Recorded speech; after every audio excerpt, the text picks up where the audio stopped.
Shavua Tov, Elul, Chodesh HaRachamim VeHaSelichot.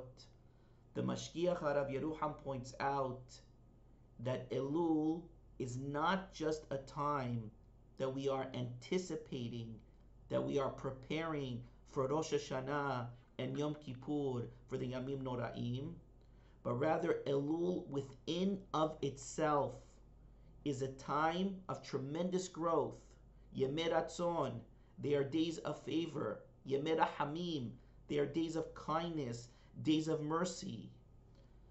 If you look in Amos, the famous pasuk that's associated with these days, Aryeh Sha'ag, a lion has roared.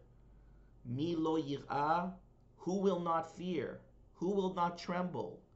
The Shlach Kadosh explains the Kadmonim say that Aryeh is an acronym for Elul, Rosh Hashanah, Yom Kippur, Hoshana Rabbah.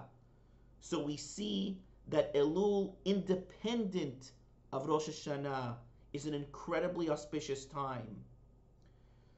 One of the first sources that discuss this is the Akedat Yitzchak, the Sefer Akedat Yitzchak. The Sefer Akedat Yitzchak explains that the world goes through different seasons. The world goes through a winter. The winter is long and cold. The days are short. There's not a lot of sunlight. And then you have the spring and summer months. The spring and summer months, they come and they rejuvenate the world. They reinvigorate the world. The person, the body.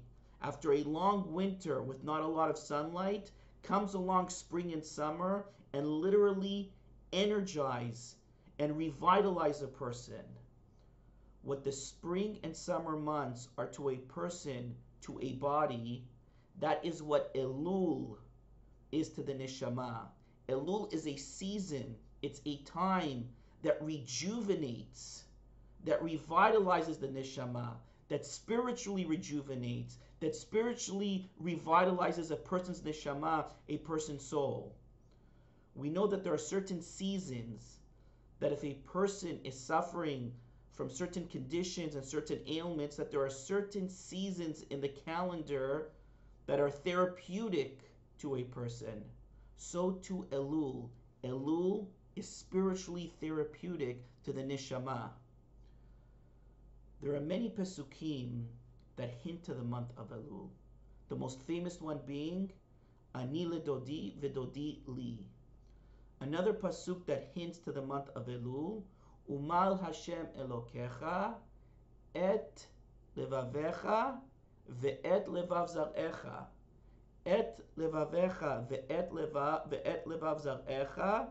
That is an acronym for Elul. Et levavecha ve'et levav. We see that literally the month of Elul, independent of Rosh Hashanah and Yom Kippur, it's able to circumcise a person's heart. It's able to remove the impediments. It's able to remove the barriers. It's able to remove the obstacles. And a person can once again reconnect with the Borei Olam, come close to the Borei Olam.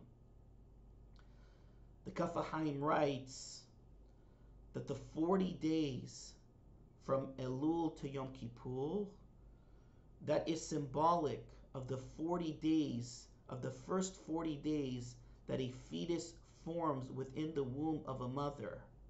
That these 40 days, not only in these days of Elul, not only can a person re-energize and rejuvenate and revitalize, but a person can be born again. A person can start a blank sheet. A person can start all over.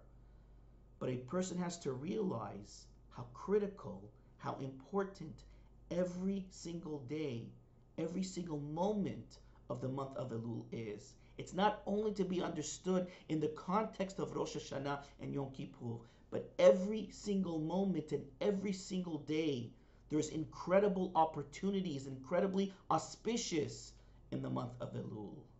Bezrat Hashem, Rabotai, let's take full advantage of the month of Elul. Let's be zochek to a ketiva v'hatima tova. תזכו לשנים רבות, נעימות וטובות.